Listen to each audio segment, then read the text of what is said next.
La finalidad de este taller es hablar sobre las cuestiones más finas que trae el derecho laboral, porque estamos acostumbrados a relaciones obrero-patronales en donde el trabajador y el empleador conviven, pero dentro de esta convivencia existen muchas circunstancias que generan violencias laborales. Estas violencias laborales coexisten dentro de cualquier relación de trabajo y pueden darse en cualquier momento para empresas pequeñas, con emprendedores, con empresas grandes, otras nacionales, porque el fenómeno de violencia no es únicamente para cierto tipo de compañías, es para todos.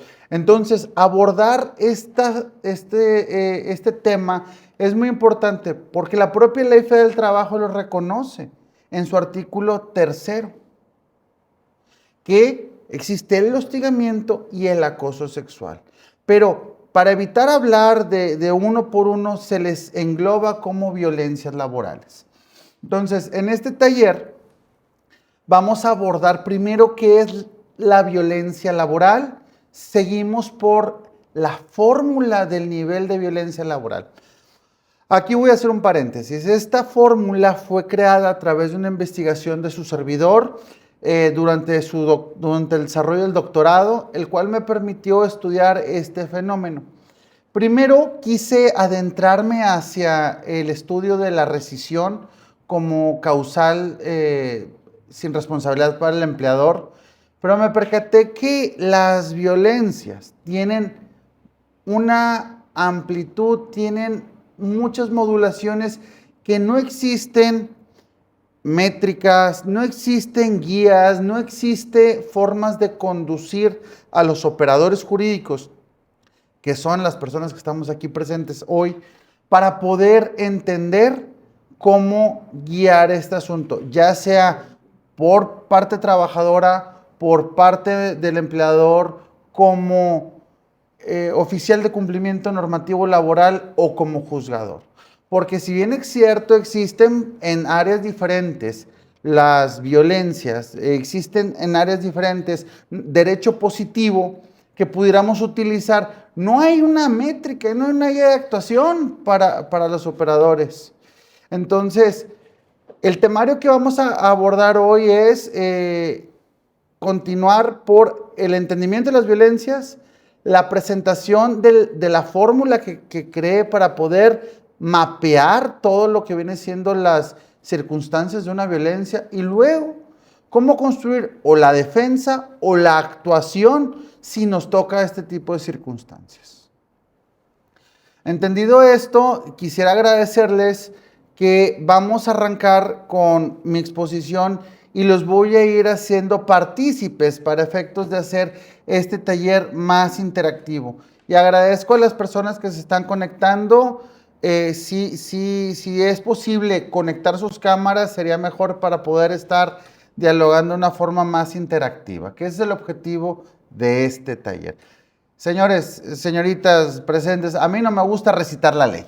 Para eso la podemos leer. Mejor vamos a hablar de todas las circunstancias para poder entender qué tenemos, qué existe. ¿Ok? Buenas tardes al que está escribiendo también por chat, Tobías. Entonces, primero, vamos a entender qué es la violencia laboral. La definición operativa es cualquier conducta ejercida que vulnere la dignidad, integridad o condiciones laborales de la persona o de salud. Porque en la dignidad, pues cada quien la entiende de forma diferente, la tenemos reconocida en la Constitución, pero también en la Ley Federal del Trabajo, pero también en la Carta de Derechos Humanos, pero también por la Organización Internacional del Trabajo. Entonces, la dignidad del individuo tiene varios ejes y como algunos tratadistas lo han dicho, pues depende de cada quien. Puede ser desde una observación legal, puede ser desde una observación personal, puede ser desde una observación eclesiástica o puede ser la observación que como ser humano tengamos. Entonces, cualquier situación que nos vulnere es propia de definirla como una violencia. Y ahora, las tipologías que tiene la ley son dos: hostigamiento y acoso sexual. Y para este punto es de bien saber que la Ley Federal del Trabajo te contempla estas frases en su artículo 3 bis, en su artículo 47, 51, 132, 134, fíjense, y en el de las sanciones de la ley. Son 6 artículos. Díganme, ¿qué vamos a hacer con 6 artículos? Porque estamos acostumbrados al despido injustificado, a las renuncias, a negar el despido, ofrecer el trabajo, a la imposibilidad del despido, más un abandono. Tenemos varias excepciones en la ley, varias estrategias legales, pero cuando nos tocan casos donde hubo una materialidad de afectación, debemos saber atenderlos. Y esta es la finalidad de esto, porque de 6 artículos, pues tenemos que sacar la carnita y poder utilizarlo. Y para quedar claro, el hostigamiento es todo ejercicio de poder en una relación obrero-patronal. Técnicamente la Corte, en amparo directo en revisión del año 2014, que más adelante lo vamos a ver, nos establece que los ejes de este hostigamiento pueden ser del patrón hacia el subordinado, del subordinado hacia el empleador o entre los pares. Pero la realidad de las cosas es que también sucede a la periferia. Ahora, a diferencia, el acoso sexual es cualquier forma de violencia que atente sobre la persona. Y pueden ser microconductas o una sola conducta. Y aquí voy a hacer la referencia de una experiencia en donde con simplemente jalarle el brasier de la espalda a una dama, se generó un asunto muy complejo para la empresa. Entonces, el entender que la modulación de la violencia es muy amplia es lo que nos interesa para evitarla en cualquier centro de trabajo. Pero ojo, si la tenemos, hay que saber atenderla. Entonces, bajo este entendimiento, vamos a darle continuidad a que en el derecho positivo, o lo que ya existe materialmente, son los artículos de la Ley Federal del Trabajo que les había mencionado, las cuales están vinculadas a la Constitución política. Ahí me hizo falta el artículo 1, que es la dignidad de la Constitución, pero también lo vinculamos a normativa existente, la NOM 035, y a la Ley General de Acceso de las Mujeres a una Vida Libre de Violencia. Oiga, pero no nos está faltando derecho internacional, sí. El convenio 190 de la OIT y la recomendación 206 es donde nutren todas estas perspectivas y estas guías para poder accionar estos casos complejos. Y el juez laboral tiene la obligación de atenderlos. Oigan, bueno, ya entendiendo todo este derecho positivo, tenemos grupos vulnerables. La Corte ha hecho guías para atender perspectivas de género, perspectivas de personas con discapacidades, atención de la comunidad LGBTQ+. ¿Pero por qué hablo de esto? Porque en el centro de trabajo coexisten muchas personas en donde la misma violencia que pueda tener yo no la va a vivir usted o usted o usted.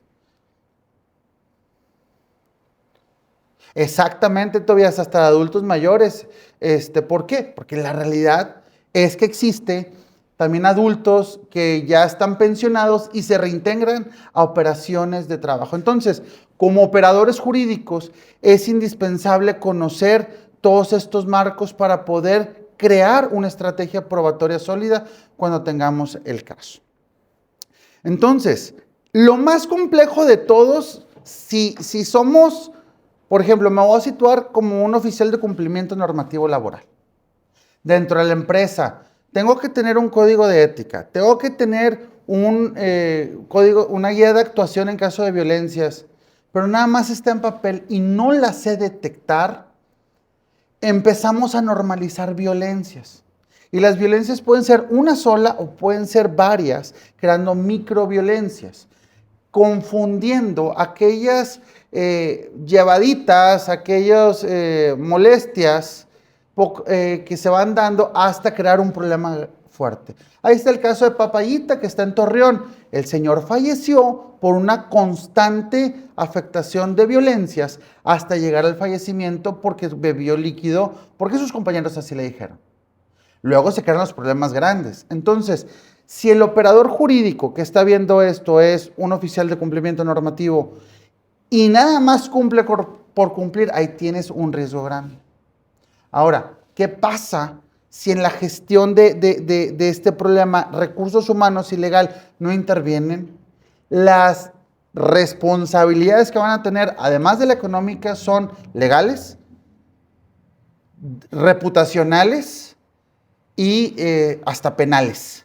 Entonces, la gestión del problema es entender que la violencia ya puede estar existiendo dentro de nuestras compañías y resolverlas. Ahora, si este tema lo tenemos como operadores jurídicos que representamos trabajadores, pues necesitamos poder lograr justificar todas estas microviolencias. Y es bien importante saber, en un estándar probatorio, cuando existen parámetros de grupos vulnerables, la Corte ha reconocido que este estándar probatorio baja a ser uno flexible. Por eso me resultaba muy importante tener aquí abierto que la perspectiva de grupos vulnerables o categorías sospechosas dentro de las empresas es muy importante tenerlas para poder, de esa forma, visibilizar el riesgo que existen en las compañías. Porque bien aquí lo pongo, la consecuencia es que si no se detectan, no se pueden atender. Se los mencionaba, el impacto organizacional, el costo no invisible de atender las violencias, además del económico, es el jurídico, el humano y el reputacional. ¿Por qué pongo el costo humano? A ver, en una NOM 035, que es el derecho positivo que existe, tenemos la obligación de detectar los riesgos. Eso es lo que este instrumento normativo nos da. ¿Y qué sucede si estos riesgos no los podemos transmitir a las áreas correspondientes porque nada más cumplen en papel? Pues tenemos salida de personal, tenemos rotación constante y luego vamos a tener denuncias en SICAL, vamos a tener inspecciones de la Secretaría del Trabajo y pues todo esto va a llegar a un punto de costeo para el equipo de recursos humanos que va a decir, oye, pues ¿de dónde se me está yendo tanta rotación de la empresa? Entonces, muchas veces un indicador o un KPI, que es como les gusta llamarlo, es tanta rotación. Pero ojo, al día de hoy, 2 de 10 empresas cumplen con la NOM 035. Y aquí tenemos un gran área de oportunidad para poder solicitarlo al juzgador, para poder tratar de recabar pruebas. Hay quien me va a decir, oye, esa forma de pesquisa, pero a mí me gustaría decirle que esa manera de carga dinámica de la prueba. Oiga, ¿y qué es eso? Pues sí, son todas las obligaciones que tienen los empleadores para justificar. Entonces, ya estamos dando una visibilidad que las violencias laborales existen en los centros de trabajo. Hay derecho positivo que lo reconoce y obliga a los empleadores a atenderlo. Y tenemos indicadores para poder prevenirlo.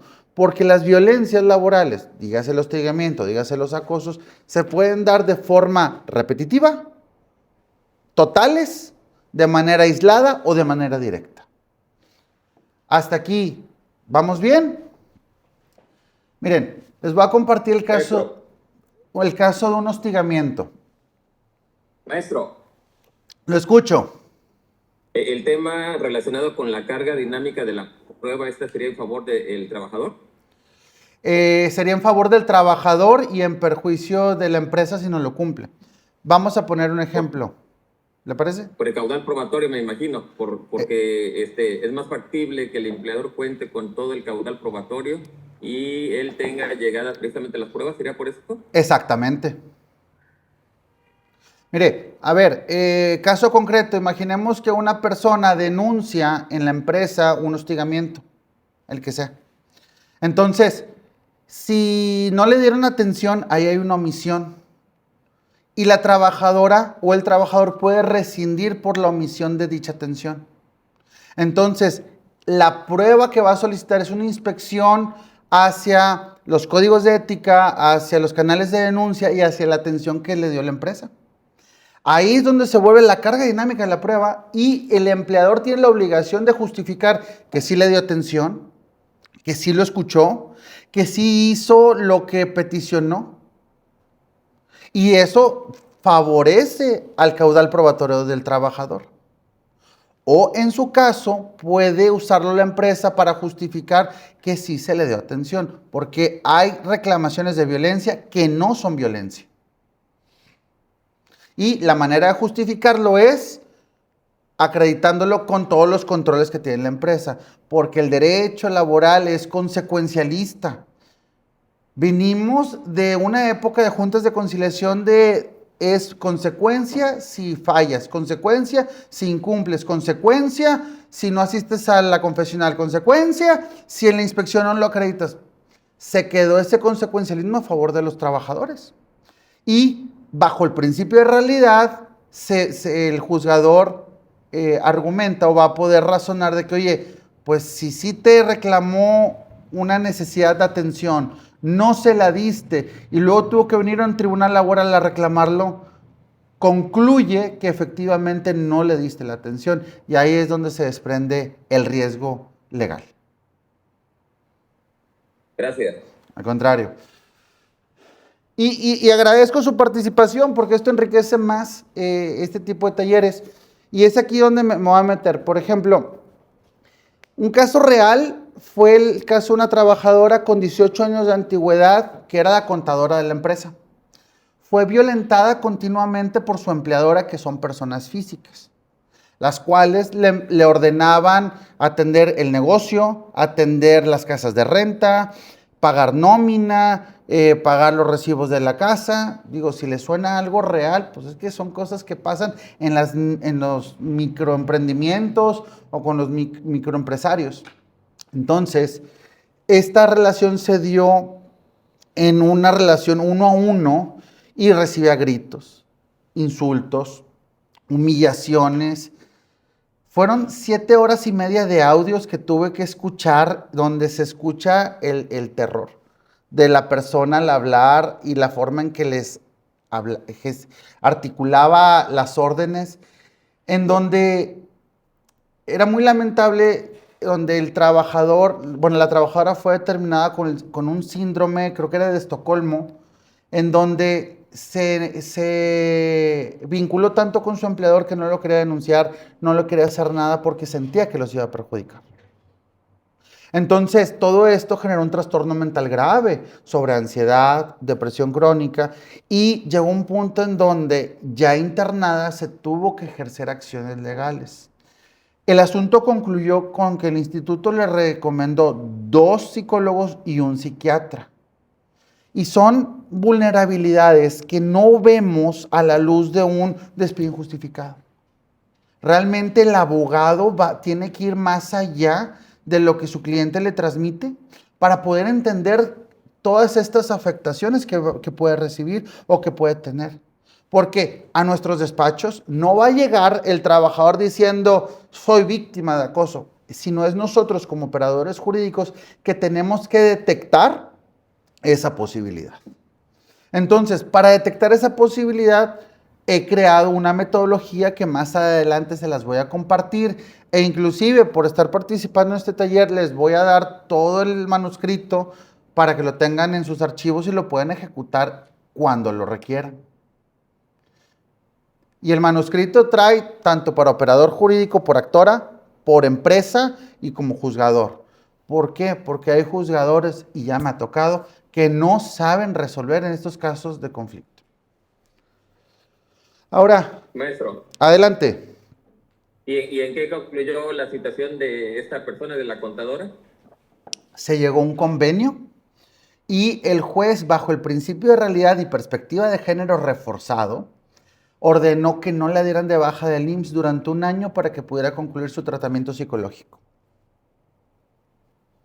Y en temas económicos fue el 100% más 1 año de salarios caídos, bajo convenio.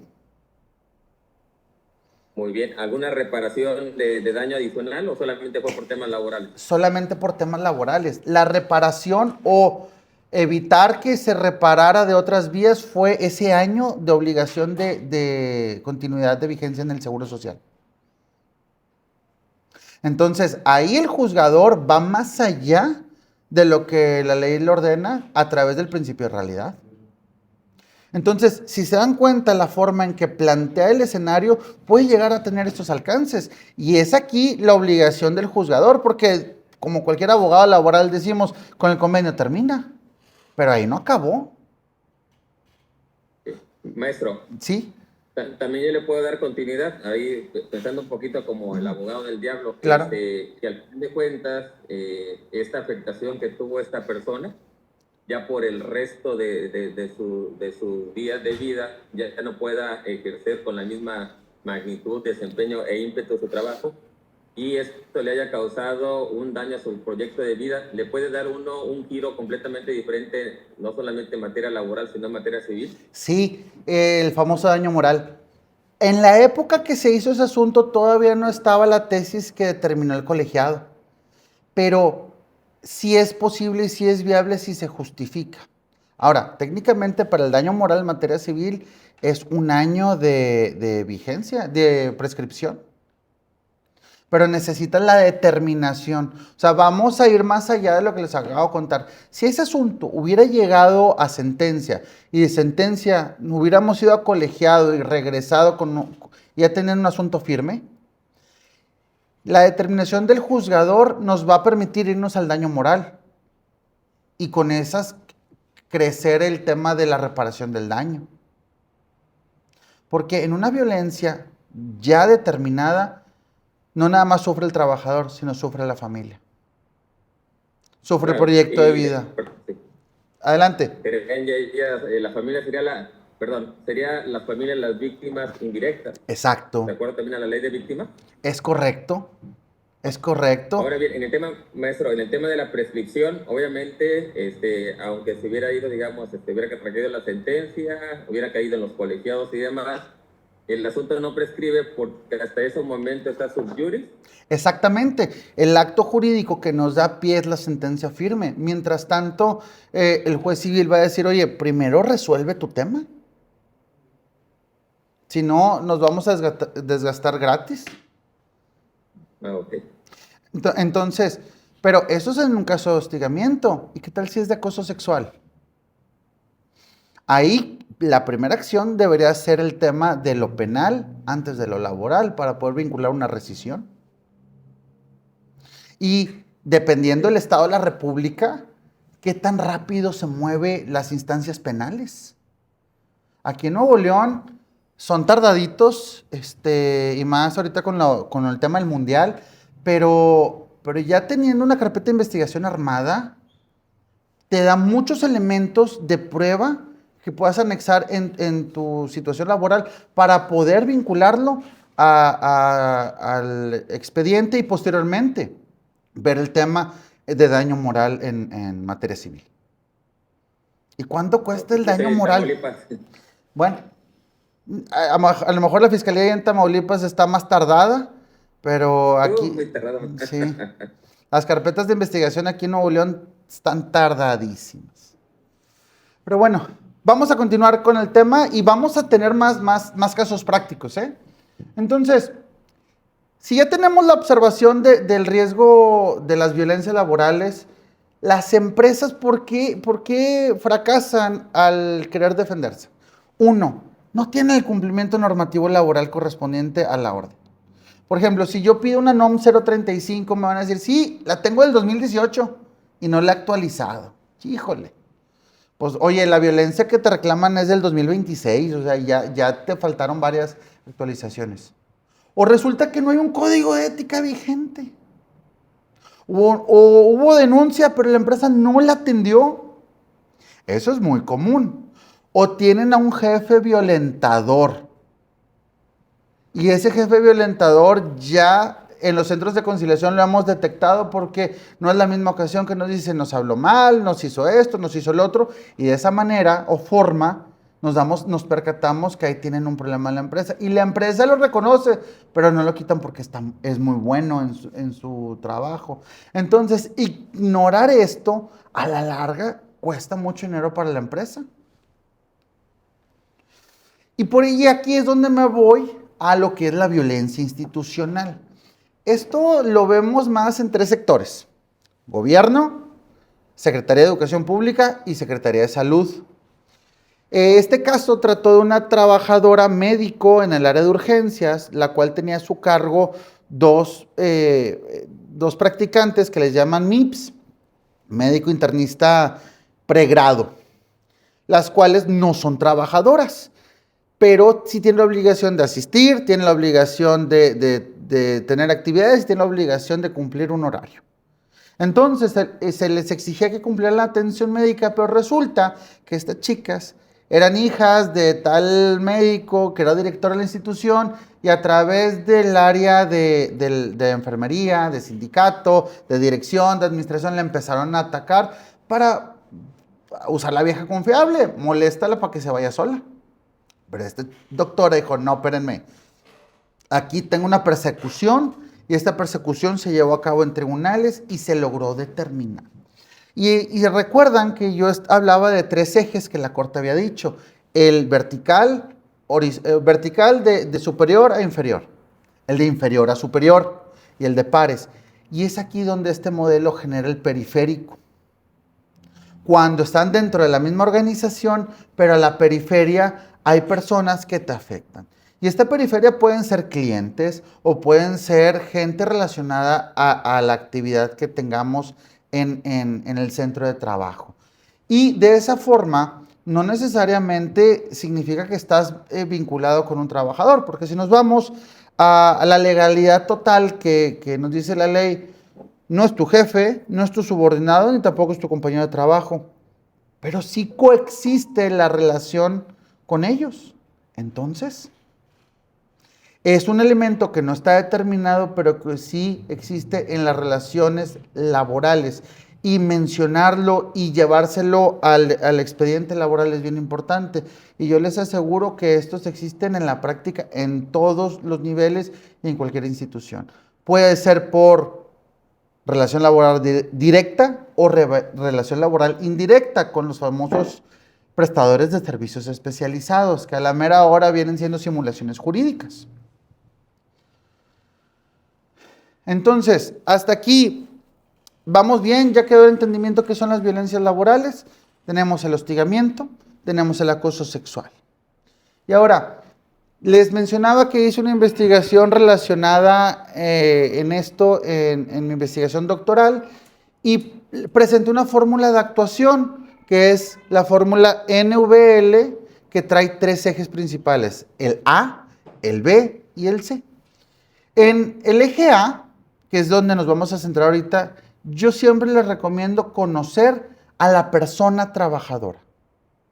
Las empresas deben tener un campo semántico de todos los trabajadores que tienen, ya sean hombres y mujeres, ya sean comunidad LGBTQ+, personas con trastornos mentales graves, personas embarazadas, personas en lactancia, personas con discapacidades. ¿Son migrantes? Y si son migrantes, ¿son regulares o son irregulares? ¿Se han dado cuenta cómo se va ampliando el árbol de posibilidades? En el eje B, lo que yo planteo es vincularnos al semáforo de hostigamientos y violencias ya reconocidas por la propia Secretaría del Trabajo y Previsión Social.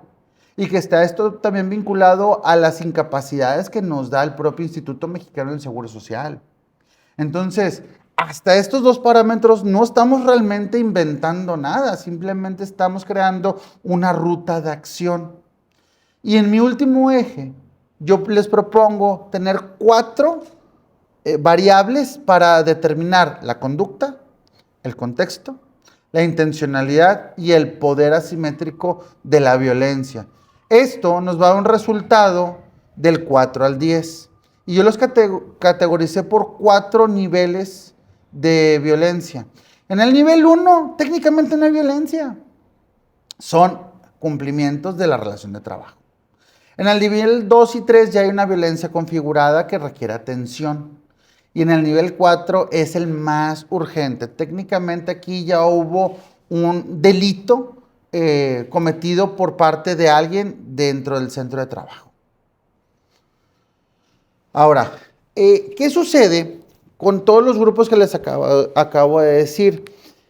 Y esta afirmación la he hecho en persona, en redes sociales, que una violencia es muy distinta si la vivo yo, si la vive una mujer, si la vive una mujer embarazada, si la vive una persona de la comunidad o si la viven personas de diferentes grupos vulnerables. Entonces, esto trazabilizado con las violencias pueden determinar o explotar distintas situaciones que es muy importante plantear. Y este planteamiento va a ser indispensable para que le puedas explicar al juzgador, oye, aquí tengo un tema grave desde el arranque, necesito que tú me des protecciones especiales, necesito que me hagas un reconocimiento, necesito algo. ¿Para qué? Tal como le decía el compañero, irnos a hacer un daño moral, irnos a ver un tema penal o buscar una protección reforzada sobre la persona. Esto lo tracé con el amparo directo 9 del 2018 y el amparo directo 344 del 2024, en donde establecen todo este tipo de situaciones que les acabo de mencionar. ¿Para qué? Para que puedan entender que aquí no viene Enrique nada más a inventar una situación, no, viene Enrique a darles una guía trazada por derecho positivo existente, por material reconocido por la Corte, para que ustedes lo tengan como herramientas y lo puedan ejecutar en su práctica constante, ya sea en la representación de trabajadores, ya sea tratando de identificar problemas dentro de las compañías o ya sea como operadores jurídicos que resuelvan, para efectos de poder entender si realmente tienes un caso grave o no dentro de la valoración que se está haciendo. Hasta este momento vamos a llegar a los grupos dentro del entorno laboral. Me voy a tener en la mujer. Aquí tengo varias damas conectadas y no me dejarán mentir. La mujer tiene 4 fases dentro del ciclo de vida de mujer trabajadora. Mujer soltera, sin vulnerabilidades, sin ninguna circunstancia. Mujer embarazada y lactancia. Mujer en el cuidado de infantes o menores. Esta última, la Organización Internacional del Trabajo la acaba de reconocer como que las cuidadoras o las mamás que se dedican al trabajo y al hogar deben ser protegidas de forma reforzada para los efectos que puedan generar. ¿Por qué? Porque tienen 2 trabajos, uno les paga y el otro no. Y entre los 2 les generan ansiedad, estrés o les generan cierto necesidad de acabar. Digo, yo he convivido con muchas mujeres. Mi mamá era mujer abogada que trabajaba y se procuraba de terminar las cosas y luego irse a la casa a recogerme, a la casa de mi abuelita y luego ir a la casa a preparar el día siguiente. Y es una dinámica constante que dura durante todo el tiempo de crecimiento de los infantes. Y esta situación, ya la Organización Internacional del Trabajo la reconoció. No tarda en la Corte de México en tener un caso de esos para reconocerlo y darle una protección reforzada. La última fase, ya cuando la mujer entra a la menopausia o a los cambios hormonales, aquí se desprenden trastornos mentales graves que son ansiedad, depresión, algunas bipolaridades, que técnicamente deben estar reconocidas clínicamente hablando, pero muchas veces no. Entonces, estos 4 ciclos de la mujer o de la persona trabajadora son importantes tenerlos visibilizados porque el asunto cualquier asunto se vive diferente dependiendo del ciclo de vida de la mujer trabajadora en la compañía. Entonces, en este último, el que ya hablo de trastornos mentales graves, muchas veces existen dentro de los centros de trabajo y no nos damos cuenta. Yo les invito a recordar frases como, ay, esta está loca, ay, esta persona le falta marido, ay. Bueno, son destellos de violencias que hacen reconocer que a lo mejor estamos conviviendo con una persona con trastorno mental grave. Hay 7 de cada 10 personas que pueden tener trastornos mentales graves y no sabemos si lo tenemos o no. Ahora, los siguientes grupos, la comunidad LGBTQ+. Es un grupo vulnerable, es una minoría, pero también tienen protecciones reforzadas. Aquí he tenido casos continuos que me dicen, oiga, abogado, tengo un problema porque tengo personas transgénero que me están pidiendo un tercer baño y no tengo los recursos para hacerlo. Entonces, los mando a un baño privado. Aquí ya tenemos un aislamiento, tenemos una diferenciación. Si la compañía opta por incluir personas de la comunidad, deben tener el espacio adaptado y deben proporcionar la debida comunicación y las formas de dirigirse entre los propios integrantes de la empresa. ¿Por qué? Porque una empresa puede decir, yo pongo un tercer baño, es el baño universal, y ahí acude cualquier persona que lo requiera. Pero luego resulta que entre los compañeros les hacen caras, los aíslan, les dicen cosas, y es donde empiezan los roces y los problemas, y luego nos enfrentamos a que la empresa nunca me protegió. Entonces, si la compañía comienza a transmitirles a todos los compañeros cómo deben convivir con personas de la comunidad y generan representantes para que existan estos diálogos o existan comisiones de capacitación para transmitir a la comunidad, es una manera en que la empresa puede tener un respaldo legal en caso de que lo lleven a un tribunal diciendo que tuvo una violencia. Ahora nos vamos con personas migrantes. Esta vulnerabilidad puede generarse como un delito de trata de personas. Y hay que tener mucho cuidado para aquellas empresas que contraten migrantes. El migrante debe de ser regulado, no irregular.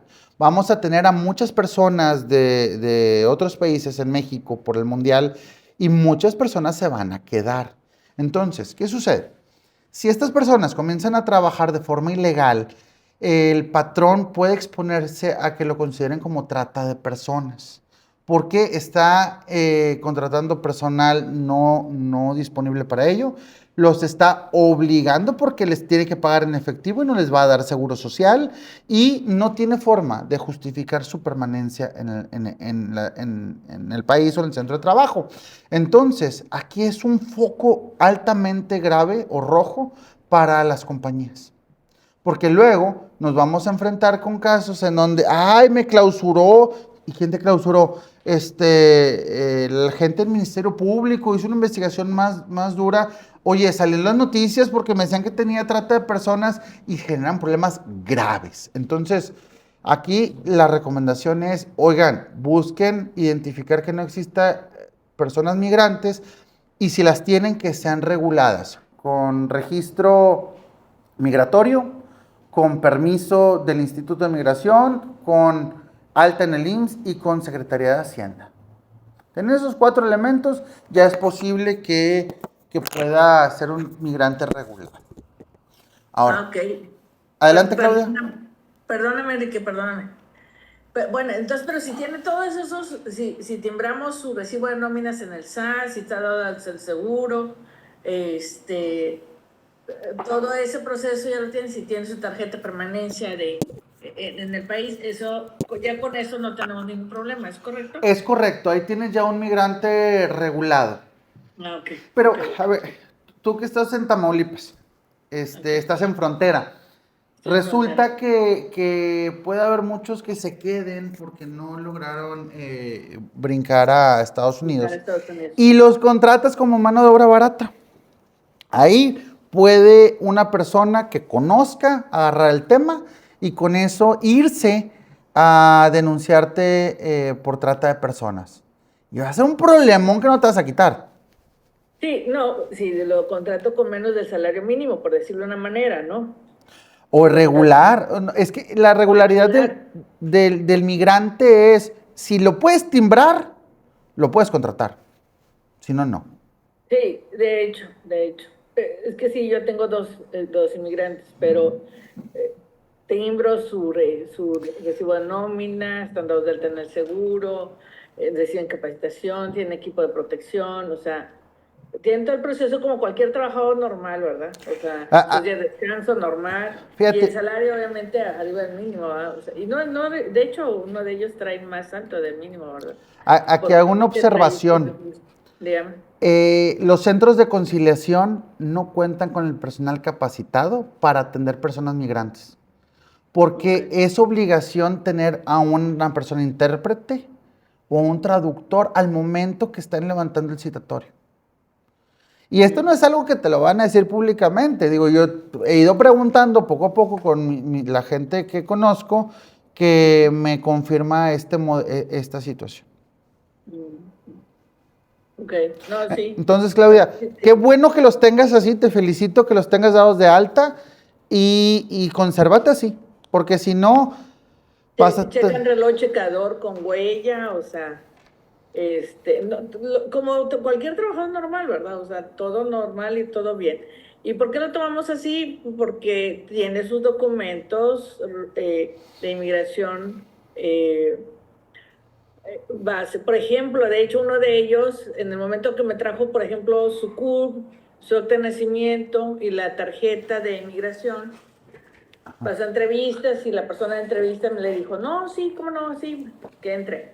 Oye, en el momento de checar su CURP en el sistema, me dice, no es válida, porque como, bueno, no me dijo, ¿verdad? Él no me dijo el sistema, pero él me dijo, es que ya me casé. Ah, entonces cambia tu CURP, porque ya te casaste con una mexicana. ¿Sabes qué? Tienes que sacar otra vez el CURP. Y se fue hasta México, el pobre hombre, ¿va? Se fue hasta México porque aquí no le arreglaban, etcétera, etcétera. Finalmente ya regresó, le dieron su CURP, la checamos y le dijeron válida. Ah, bueno, pues, y estamos timbrando sus nóminas normales, o sea. No, y eso es lo ideal, pero, por ejemplo, si captas a un venezolano o algún salvadoreño que va transitando y le ofreces un trabajo ahí de que estiva cajas o que mueve esto mientras se da, y la relación continúa. Y, oye, es que Emiliano es muy bueno, pero no tiene papeles. Bueno, nomás no andes diciendo, ahí está el riesgo. Ahí está el riesgo, y es un riesgo latente que existe en las cocinas, en construcción y en muchas empresas informales. Sí, así es. Adelante, Natalie. Adelante. Gracias. Yo tengo un caso que me llegó de una persona que la contrataron como becario, pero pues era una simulación laboral, tenía 8 horas, recibía órdenes, hacía el trabajo literal de un administrativo y pues al final ni le liberaron el servicio, solamente lo utilizaron, le pagaban menos del mínimo, le pagaban 1,500 pesos semanales y él me preguntaba, ¿podrá entrar mi caso en explotación laboral? O sea, por el hecho de que, pues, obviamente era menos del mínimo y hacía, o sea, no concordaba su trabajo con el salario. Sí, yo considero que sí, bajo la ley de trata de personas, inclusive me imagino que fue con empresas, pudieras alegar el velo corporativo para que en tu demanda quiten ese famoso velo de las empresas y se vayan contra los administradores o los socios para que puedas tener una presión mayor hacia la empresa. Estas simulaciones las hace mucho Coparmex, las hace mucho la CAINTRA, para tener trabajadores dentro de las empresas a bajos costos. Claro. De hecho, sí, o sea, llegamos a conciliación, la empresa obviamente no tiene contrato, era un becario, y yo le dije, bueno, pero eso, o sea, el contrato es a un lado, o sea, la jornada era 8 horas, recibía órdenes, tú le pagabas, y al final lo corrieron de un modo denigrante, y pues eso es una relación laboral. Y si no se llegó a un arreglo, se va a iniciar la demanda y sí, obviamente involucré a todas las razones sociales, a todos los dueños, y a ver. Ahí te sugiero también utilizar a la CONAPRED y a la Comisión Estatal o Nacional, dependiendo la jurisdicción, para efectos de que puedan ellos armar una investigación. También vincula al IMSS, al SAT y a la Secretaría del Trabajo Estatal o Federal para que también entren a la revisión de todas estas simulaciones jurídicas. Y es aquí donde la simulación es un riesgo muy latente y me voy a regresar porque tú ya detectaste, por ejemplo, el problema. Entonces, el costo jurídico que va a tener esta empresa, además de la indemnización, es el costo reputacional. No sé a qué se dedica esa empresa, pero... Es una financiera, pero también tiene un buen de casos de fraude. O sea, de hecho está en Monterrey, es esta financiera Alianza Nacional Multimarca. Ok. Es esa empresa que yo la googleé y vi que tenía un buen de denuncias por, no sé, o sea, por cosas comerciales, pero también tiene muchos despidos, entonces, pues está grave. Sí, sí está grave. Pues yo te recomendaría eso y mencionar el velo corporativo, una figura jurídica en materia mercantil que te permite plantear el escenario que la empresa se utilizó como simulación jurídica para el beneficio. Y también te recomiendo que utilices la figura del beneficiario controlador. Ese es de materia fiscal. El beneficiario controlador es aquel socio o accionista que reciba más de un 10% o 15%, no me acuerdo bien, del beneficio de las operaciones de la empresa. Entonces, si la operación de la empresa trae consecuencia de timbrar nómina, técnicamente está recibiendo una materialidad fiscal. En consecuencia, ahí pudieras vincular la simulación y el daño moral que puedas traerlo para cuando tengas tu sentencia, ahora sí irte a la materia civil. Teniendo el velo corporativo y el beneficiario controlador te va a permitir tener una ruta libre en contra de los socios accionistas. Okay. E irte en contra de los bienes, porque luego te van a terminar diciendo, no, la empresa no tiene recursos. No, espérame, y ya te brinca las trancas. Ok. Sí, acá pues todavía falta, porque acá el local es muy tardado para la admisión de la demanda, pero bueno, ahí voy a estar. Sí, y digo, cualquier cosa acá en Monterrey, con gusto te podemos apoyar.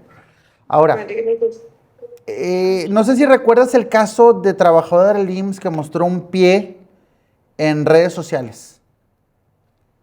Hace unos 10 años, sí, googlealo. Era practicante, era una médico internista pregrado, como la que acabo de decir. La rescindieron y resulta que era, como el caso tuyo, practicante. Ok. Entonces, dice, a ver, ¿cómo?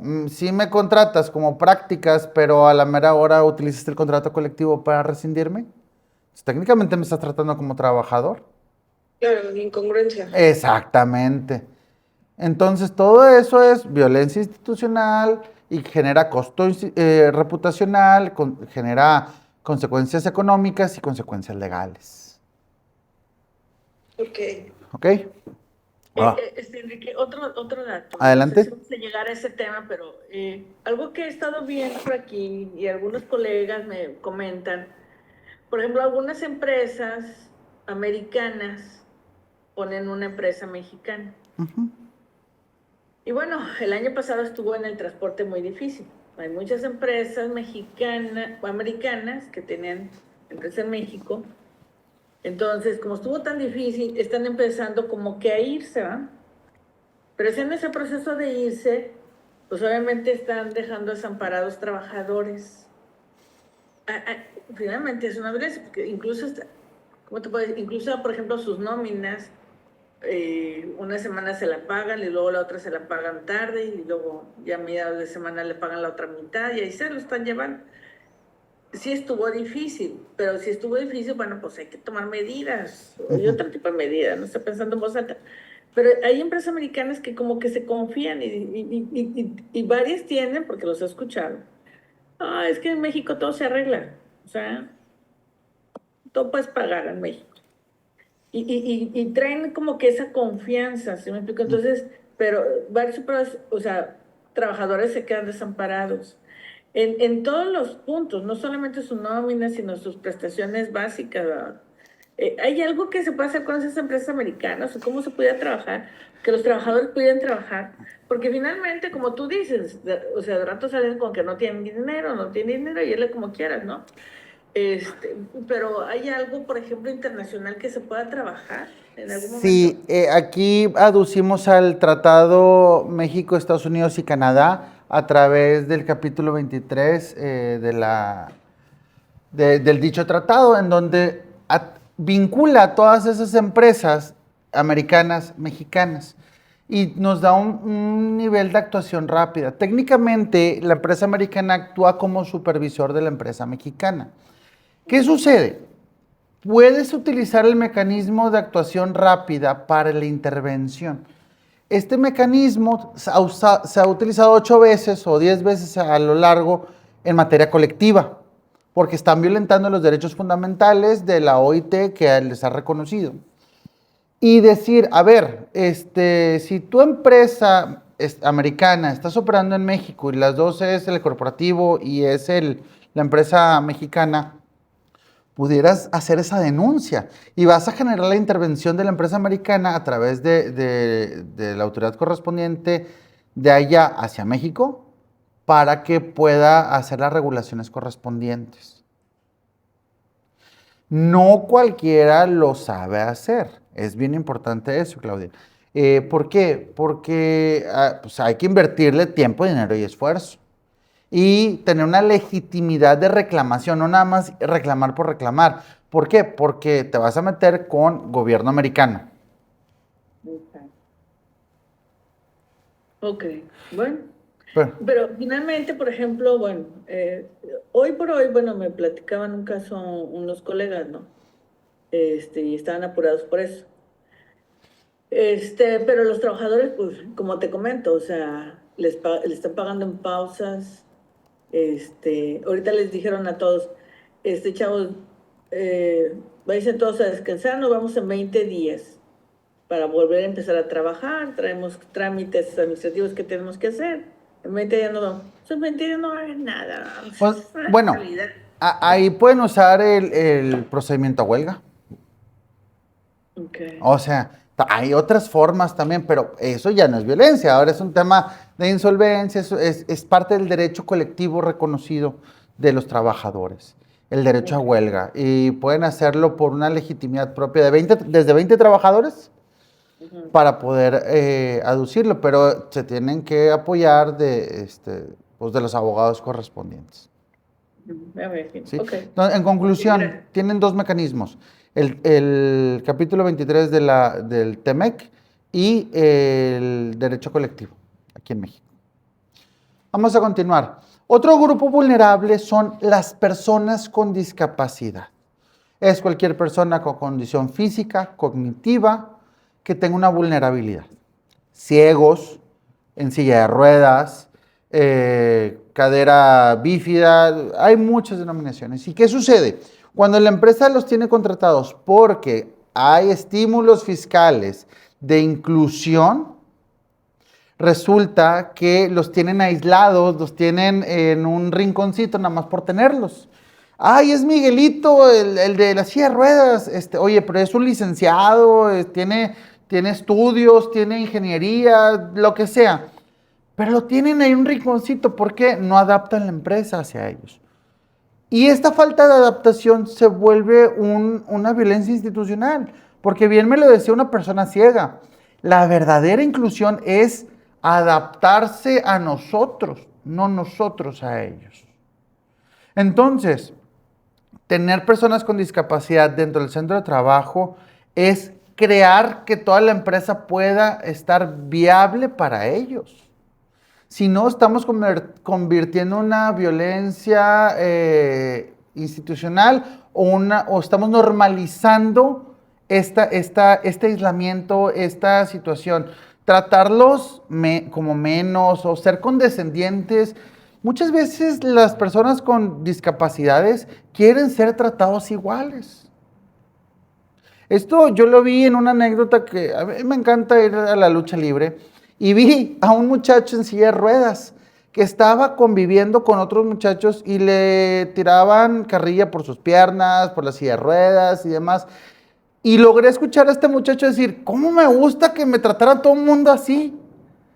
Esa discapacidad que él tiene lo ha impactado en su vida, que busca la aceptación de toda la gente. Y tener esta aceptación es un indicativo de un buen cumplimiento, no nada más en papel, no nada más tener la cuota de inclusión, de tengo ahí a Pedrito, es el cieguito. No, esas son formas de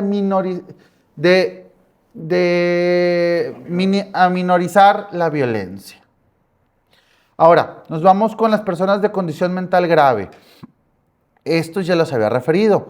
Son 8 tipos de grupos, de subgrupos. Son personas con diagnóstico clínico. Ojo, diagnóstico clínico que tengan depresión, ansiedad, estrés crónico, bipolaridad, miedo de salir a la sociedad, y otros 3 grupos más que tengan epilepsia, que sean factores generados por cuestiones mentales.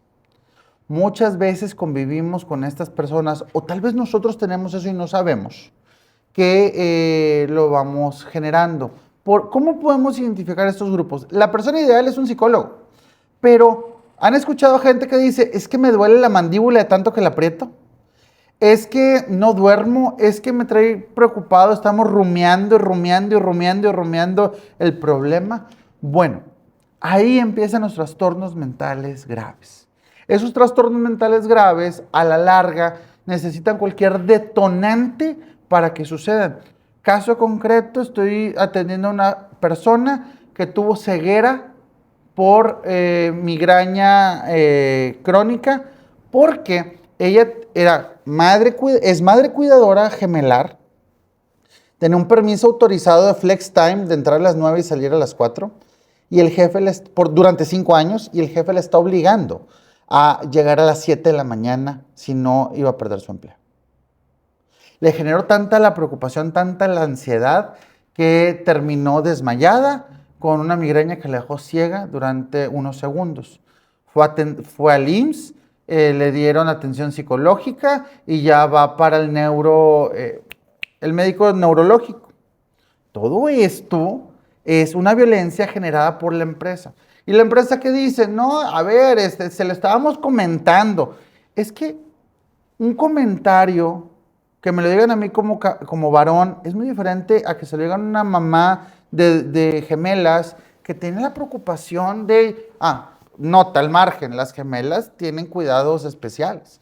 Entonces, oye, pues es que las tengo que llevar al médico, oye, es que las tengo que llevar a terapias de movilidad y me quieres ocupar más tiempo, y ya tenemos un acuerdo previo. En la mamá, y si tengo damas no me dejarán mentir, les empieza a generar hasta un punto donde colapsan.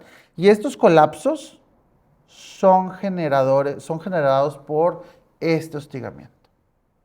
Entonces, como abogados, si vamos a atender este tipo de temas o vamos a defender, debemos estar soportados por un equipo de psicólogos o de especialistas que nos puedan apoyar en determinación de este tipo de cosas. Porque una intervención es la que haga el IMSS, pero el perito que va a atender a esta persona debe hacerlo en ese momento. Y ahí es donde empiezas a generar pruebas para poder aportarlas. Si se dan cuenta, cómo identificar el grupo de personas dentro del entorno laboral es meramente importante. Y esto es nada más el arranque. Ahora, como decía el compañero, también están las personas adultos mayores o los menores de edad. Y cada uno de estos grupos ya tiene por la Corte reconocidos unas guías de actuación. ¿Qué tenemos que hacer? Empezar a entrelazar el grupo A, que es el eje, con la violencia o la afectación. Ahora, estas afectaciones, tal como lo tengo en la pantalla, pueden ser directas, pueden ser indirectas, pueden ser sistemáticas y pueden ser de muchas formas o maneras, porque la violencia laboral no siempre es un golpe, no siempre es un empujón, no es una amenaza, muchas veces es esa continuidad que se da entre los centros de trabajo. A ver, vamos a ubicarnos en una trabajadora femenina trabajando en un restaurante como cajera. Pasa un compañero por atrás y le jala el brasier. Pregunta, si hay o no relación sentimental, eso es muy independiente. La está molestando y está entrando a su esfera personal. Segundo, ¿qué le tiene que andar tocando el varón a la chica? Tercero, ella está concentrada en su trabajo y no le está permitiendo ese contacto. ¿Qué sucede? La chica levanta la mano con su empleador y le dice, oye, tengo un problema. Y el empleador le responde, no, espérame, ustedes son novios, andan ahí coqueteando. Primeramente, el problema es entre los compañeros. Segundo, la omisión del empleador de la atención. Aquí la trabajadora ya estaba denunciando un acto que la afectaba. Esto escaló al grado donde el compañero la metió a un cuarto de escobas para tratar de sobrepasarse. La chica salió y puso su denuncia. Luego se tejió la materia laboral con la materia penal y generó un problema económico muy fuerte a la empresa. Cuando el 100% era de 30,000, el asunto concluyó en 150,000 pesos. Y los equipos de RH y de legal van a preguntar, bueno, ¿y por qué no lo atendimos? Pues bueno, esa falta de atención generó estas consecuencias económicas tan graves y reputacionales, porque los y los trabajadores ya tienen los medios de comunicación a la mano, que son los celulares, para poder difundir esta información. Y si la empresa batalla para contratar, ahora imagínate con eso. Ahora, nos vamos al eje B. Este es un semáforo que ya existe y la Secretaría del Trabajo y Previsión Social lo tiene difundido y tiene las escalas de riesgo. El inicial, el medio y el grave. Yo les voy a preguntar, ¿hasta aquí vamos bien o me detengo en algo? No, sí, muy bien. Bueno, yo en mi parte muy bien, Enrique, gracias. Excelente. Bueno, estos tipos de violencias, técnicamente ya las dividimos, los hostigamientos y los acosos sexuales. Los más graves son los acosos sexuales, la exclusión deliberada, la violentización o revictimización de la persona, o puede ser también a grupos LGBTQ+, a vulnerables, ya empiezan a destellar. Entonces, si unimos el eje A con el eje B, créanme que vamos a empezar a tener un mapa de acción o una ruta de trabajo para poder irle aportando al juzgador lo que necesitamos. Primero, identificación de la persona. Segundo, identificación de la violencia. Ahora, el semáforo, ¿qué nos dice? Hay tensiones ordinarias dentro de las relaciones obrero-patronales que muchas veces son por la dinámica de las empresas. Puede haber empresas en donde el lenguaje de maldiciones, de llevaderas no está tolerado, pero tal vez hay empresas en donde sí hay esa tolerancia porque son puros caballeros, porque son mecánicos, porque son operarios, o sea, están dentro de un círculo técnicamente aceptado. Pero ¿qué sucede? Cuando estas llevaderas ya no son toleradas, ahí escala y detona. Técnicamente tenemos ahí el gas, necesitamos nada más la chispita para que encienda. Entonces, muchas veces, acreditar una violencia es muy complejo y necesitamos elementos que nos permitan justificarlo. Por ejemplo, esta verbalización de llevaderas, pues necesitamos testigos, no vamos a tener ninguna cámara, no vamos a tener ningún documento, no vamos a tener nada trazado. Necesitamos muchas veces a los testigos y las técnicas de interrogación correspondientes. Como abogado litigante es muy importante perfeccionar estas técnicas de interrogatorio para poder justificar estas afectaciones. Pero uno va a decir, bueno, pero pues son llevaderas, ¿para qué te llevabas así? Pero ¿qué sucede si esta llevadera es con el migrante, con la persona de grupo vulnerable, si es con una mujer embarazada o si es de un varón a un hombre? Hoy tengo un asunto complejo en el Centro de Conciliación, donde la trabajadora denunció un acoso sexual con señas y con lenguaje Y el trabajador, y fue rescindido, y el trabajador está pidiendo su liquidación por despido injustificado. Aquí lo grave es para la empresa que si no hizo todo el ABC de una rescisión, no vamos a poder justificar el acto. Y también otra cosa compleja que tengo, ¿llevo o no llevo a la víctima? Porque ahí entramos en una revictimización. Me la he pasado hablando del lado del trabajador, ahora me vengo del lado de la empresa. Y del lado de la empresa también tienes que cuidar esas situaciones para no revictimizar. Entonces, si yo soy el área de legal o de recursos humanos de la empresa y puedo mapear todas estas situaciones, voy a poder prevenir. ¿Para qué? Para poder saber si tengo, a través de la NOM 035, cuestiones que son de conflicto laboral ordinario que se pueden corregir y prevenir, o ya en semáforo amarillo o rojo. Y las de semáforo amarillo y semáforo rojo o son delitos o son omisiones del empleador, totalmente. Vamos a despertarnos un poquito para que no estemos batallando. Tengo aquí 3 casos. Me gustaría la participación del grupo. Quiero que me identifiquen si detectan una violencia o no. Nada más que me digan sí o no y por qué. Caso 1.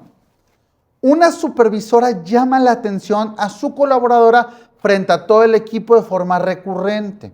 Usa un tono sarcástico y le asigna tareas por debajo de su categoría. La trabajadora es una mujer con 8 años de antigüedad. A ver, ¿quién quiere participar? ¿Es violencia o no es violencia y por qué?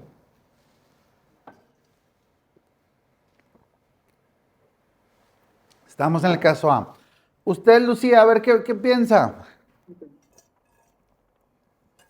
Yo considero que sí es violencia porque la supervisora está actuando, o sea, se está aprovechando de su nivel arriba de la colaboradora para, pues de una manera llamar la atención, pero con un tono sarcástico, o sea, como rebajándola y hostigándola y llevándola como a su límite que a final de cuentas a veces eso sucede o sea, por abuso de su poder que tiene como supervisora, por así decirlo. Exactamente. Ajá, por así decirlo, que solamente por la cuestión de ser la supervisora, por eso abusa de ese poder para tratarla de esta manera. Efectivamente, y el tono sarcástico y la Ajá. humillación que tiene frente al equipo. Exacto. Y ahí le va el último. La asignación. Exacto. Y la asignación de tareas debajo de su categoría. Ese tipo de cosas son difíciles de justificar. Pero hay que, como abogados, ir más allá de lo que nos proponga el trabajador o de los que tengamos con la empresa y tratar de buscar qué otras pruebas podemos tener. ¿Para qué? Para llevar el principio de realidad. Y muchas veces quien es violento verbalmente se ve en los centros de conciliación, se ve en los juzgados y en un interrogatorio no lo aguantan. Por más preparados que los hagan los abogados, no lo aguantan. Ahora, caso B. Claudia, Maestro, adelante. ahí ya sería un tema de hostigamiento, ¿verdad? Exactamente. Porque viene de un superior. Pero a lo mejor igual bien aleccionado con 10 gotitas de ribotril, pudiera estar más tranquilo. Pues sí. A ver, también, ¿de qué nos sirve esto? Si defendemos empresas, nos sirve para poder identificar si hay un riesgo latente o no. Si usted como asesor de esa empresa habla con el superior y le están reclamando esto, le va a decir, oiga, pues yo creo que sí sucedió algo, ahí convendría llegar a un acuerdo conveniente. O sea, esto también nos sirve como un mapa de identificación para asesorar.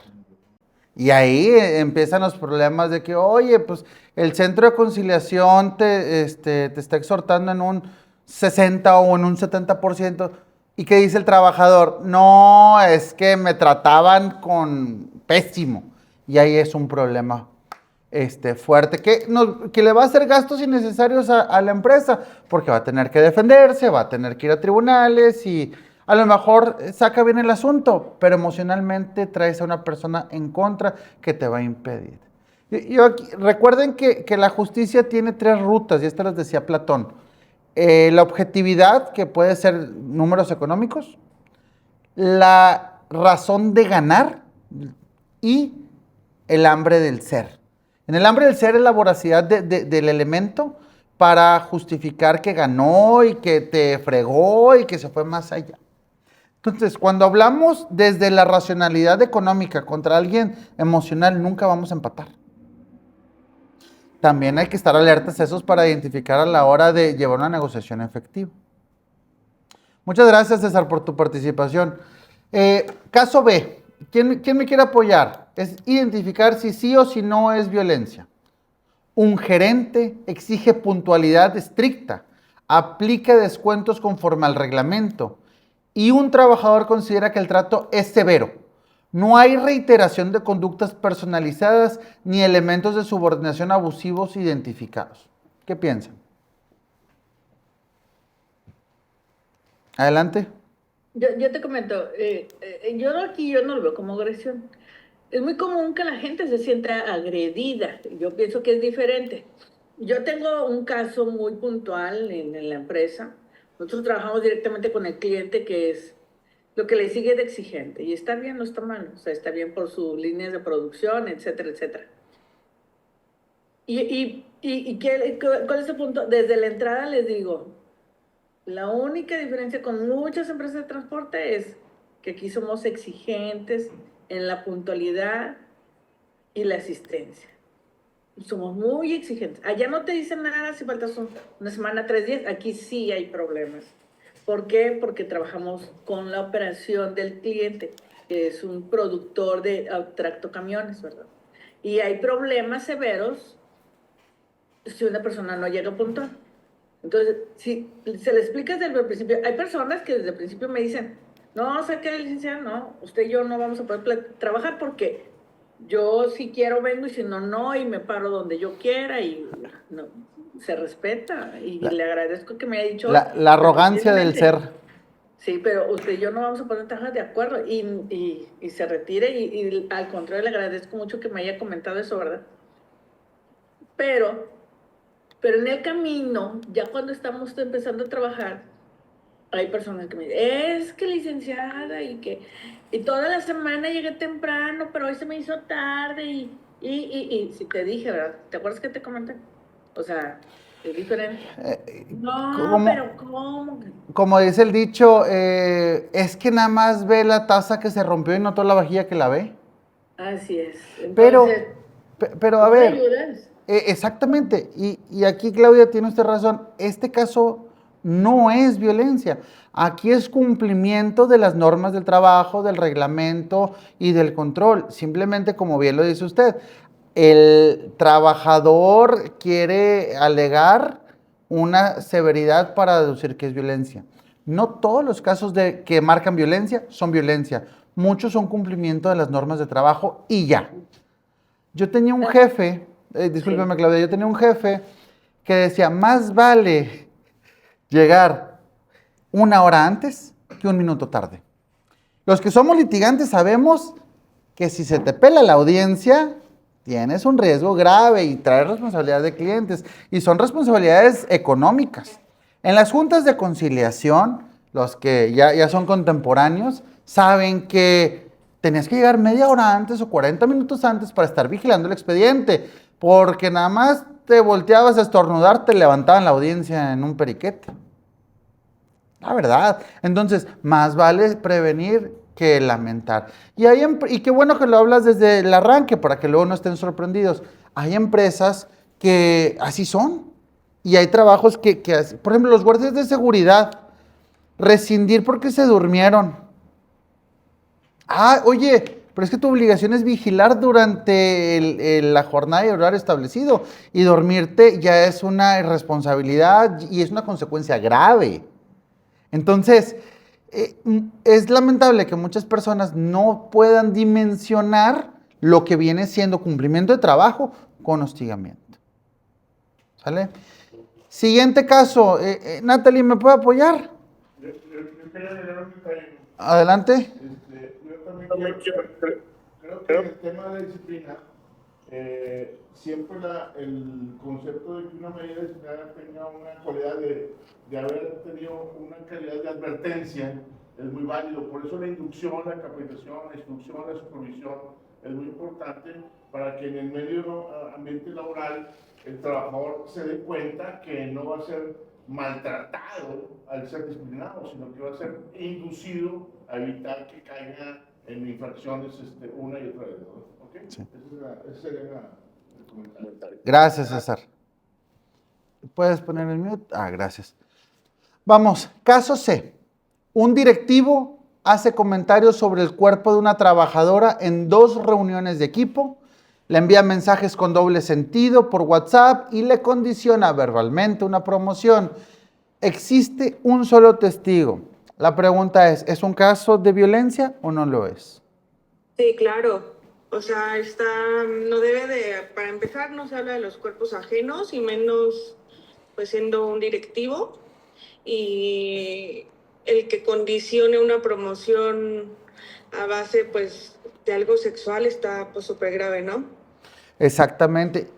Y gracias. Adelante. Y aparte que la contacte por medio de una aplicación que es externa al trabajo, todavía lo hace más grave, ¿no? Sí. Fíjense que hace años vi el tema era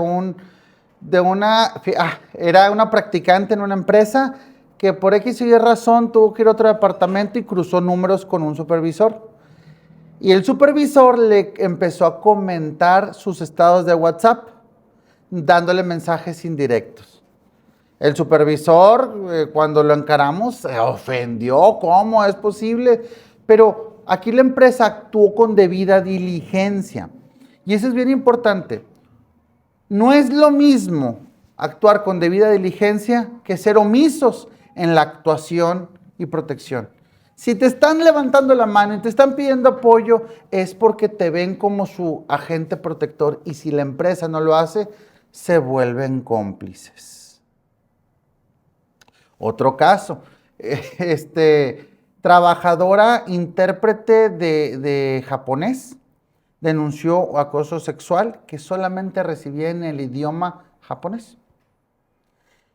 A ver, transmitirlo fue tan complejo, pero ella decía, yo tengo la certeza de que me van a hacer caso, que levantó denuncias, y pues se tuvo que hacer el litigio correspondiente de darle aviso a la Secretaría de Relaciones Exteriores, al Instituto Nacional de Migración, para que cuando se llegara a dar las cosas no nos salieran como el caso de Florence Cassés.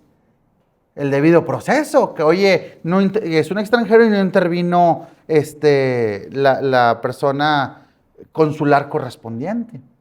El abogado litigante que representa estos casos o que le toque en sus manos analizarlos debe tener varias herramientas de acción para poder generar las pruebas vinculantes, y muchas veces no las van a tener, pero empezar a crear los procesos te va a llevar a un plano de negociación efectiva en favor de tu cliente.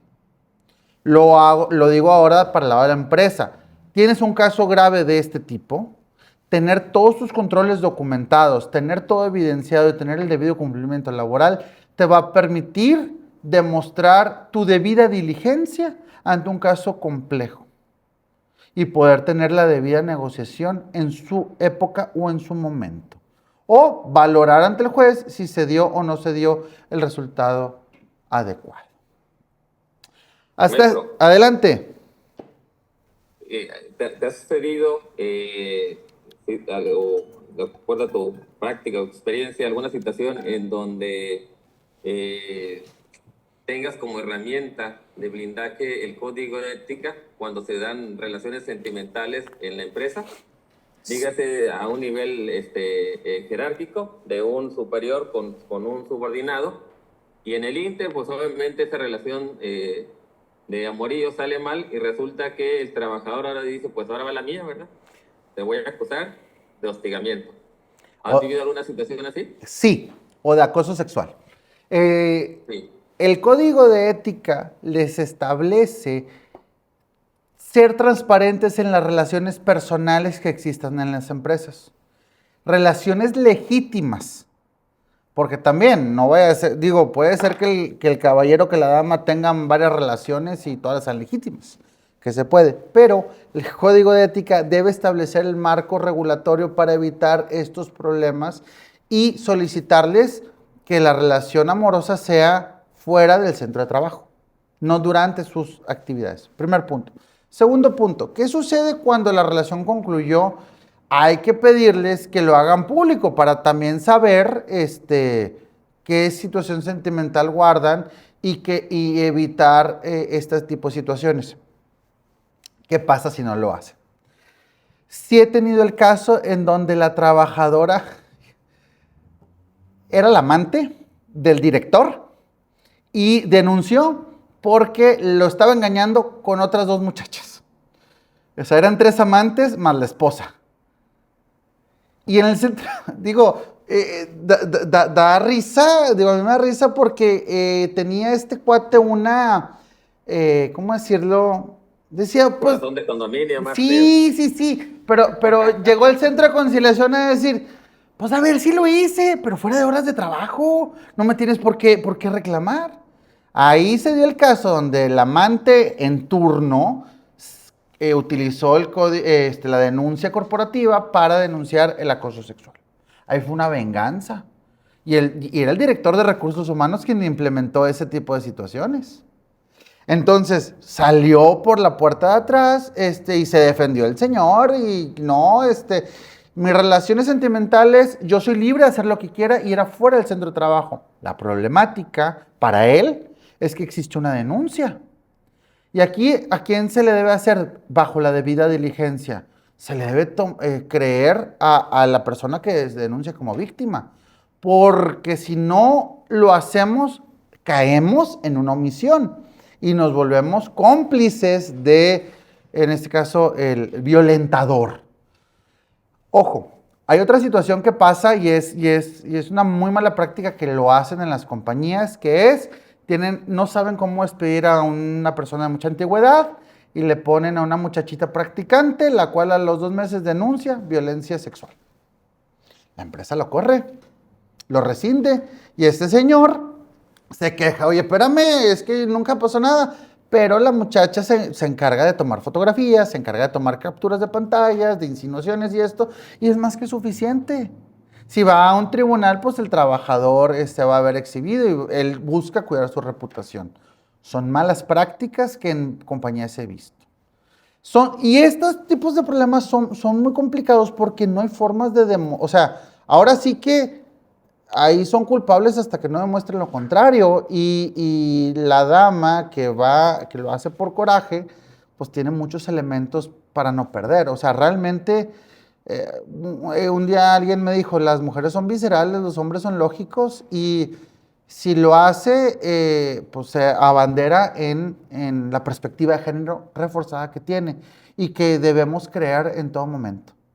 Porque si una persona acude con nosotros a denunciar, ya pasó por mucho para tener la fortaleza de hablarlo. Una víctima que denuncia este tipo de cosas graves, ya enfrentó muchos problemas internos antes de transmitirlos. Y hay que agradecer y ser cuidadosos con la información de cómo la manejamos y la transmitimos. O sea, si eso contestó su pregunta a Tobías. Bueno, el último eje, el eje C. Examina 4 subconductas que existen dentro de las violencias. Y están marcados por C, X, la I y la P. La conducta, que es la identificación y clasificación del acto. El contexto, la valoración del entorno donde se produce la conducta. La intencionalidad, la interpretación jurídica del propósito de la conducta y el poder asimétrico de la relación laboral. La concurrencia de estas 4 variables te puede hacer determinar si estás frente a un caso de violencia o no. Teniendo el eje A, que es el grupo de la persona, el eje B, el tipo de violencia, y los 4 subejes, es cómo se puede determinar si tenemos la violencia o no. Ahora, el subeje de conducta, ¿cómo se identifica? ¿Es un caso por omisión? Ya los he estado mencionando mucho. ¿Es un caso sistemático o es un caso grave único? Y las formas de justificarlo son muy complejos, pero tenemos que tener una técnica de acreditamiento o un razonamiento probatorio correspondiente para hacerlo, porque puede haber pruebas directas, pruebas indirectas, carga dinámica de la prueba, o podemos solicitar un estándar flexible, probatorio, o un estándar rígido, dependiendo del caso que nos encontremos. Entonces, aquí ¿qué podemos tener? Testimoniales, documentales, inspecciones, periciales, y el propio registro de recursos humanos muchas veces te puede dar esa orientación y ese sentido para poder justificar lo que necesitas. Muchas empresas creen que cumplir en papeles es cumplir y no. Los códigos, los reglamentos deben vivir dentro de la corporación para que esto sean efectivos. La conducta que no se describe con precisión jurídica no puede acreditarse o desvirtuarse en juicio. Entonces, aquí yo les recomiendo la debida identificación de la conducta y para ello tenemos el semáforo de la Secretaría del Trabajo y Previsión Social que ya nos dice cómo se llama el acto que estamos tipificando. Y ojo, esto no nos exime de que pueda ser un delito en materia penal. Ahora, la segunda variable, el contexto. ¿Dónde se dio el problema? ¿En horario de trabajo? ¿Fuera de horario de trabajo? ¿Se hizo a través de un eje jerárquico? ¿Se hizo en un entorno de comunicación electrónico?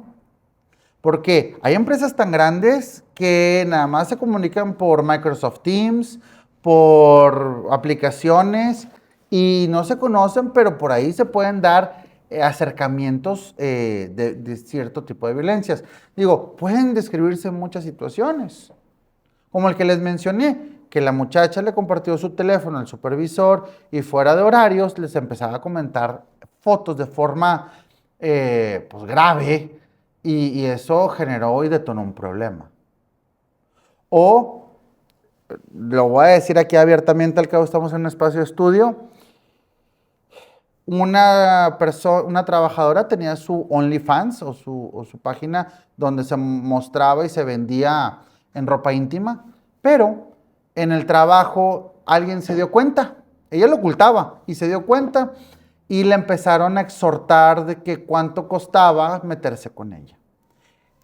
En su momento se me dijo, yo en el trabajo soy una persona y fuera de mi horario laboral soy otra, pero la interconexión digital llevó a cabo una violencia sexual, la cual pues se razonó y se ejecutó y se le dio la protección reforzada por parte del juzgado laboral. Tercer subvariable, intencionalidad. ¿Es una intencionalidad por omisión? ¿Qué es eso? Ah, pues tengo a Pedrito en la silla de ruedas ahí en una esquina. Sí le iba a hacer su rampa, pero nunca se la hice. Híjole, ahí tienes una situación. O te reportaron una afectación y no la atendiste. Una intencionalidad inferida. Permite inferir un propósito que difícilmente se justifica, por ejemplo, que renuncie, por ejemplo, que se aísle, por ejemplo, que la llevemos a la persona a un parámetro donde nos convenga. O una intencionalidad directa, aquí ahí tenemos aislamiento, sumisión, renuncia, violencia directamente. Y estas conductas regularmente las empresas las dejan trazadas en muchas formas. Ya depende del abogado que lo represente o que lo defienda, tener la creatividad para exponerlas o utilizarlas como defensa. Y lo último, la relación jerárquica denominada como poder. Puede ser jefe, pueden ser pares, puede ser un subordinado hacia un jefe o en la periferia. Alguien me puede preguntar, ¿cómo es que un subordinado puede reclamarle al jefe? Sí se da, y sobre todo cuando hay estas relaciones ilícitas dentro de los centros de trabajo, donde la secretaria, la subordinada comienza a violentar al patrón. Y sí se da. Y ojo, y esto yo voy a citar al Poder Judicial Federal de hace 3 años. La violencia sexual también la reciben los caballeros, no nada más es de las mujeres. Entonces, hay muchas formas de poder encontrar o entender una forma de violencia institucional, asimétrica, periférica, pero el tenerla y el poder ejecutarla es labor del operador jurídico. Concluyendo con estos 4 ejes, yo propongo una forma de matematizar la violencia. La violencia no es lineal, como ya nos dimos cuenta, puede tener muchos matices y muchas variables. Y la fórmula matemática que yo aplico para esto, que más adelante la voy a ver, nos da 4 niveles. En el nivel número 1, que es violencia como riesgo inicial de 4 a 5, técnicamente no hay una violencia detectada y puede ser con una prevención y corrección. Si el operador jurídico que es interno en la empresa detecta esto, pues tomen acción inmediatamente, no dejen que crezca. El segundo nivel, violencia en desarrollo con una afectación real a la dignidad. Aquí hay una intervención media y aquí ya es un tema complejo, porque la dignidad, como lo afirmé, depende del individuo.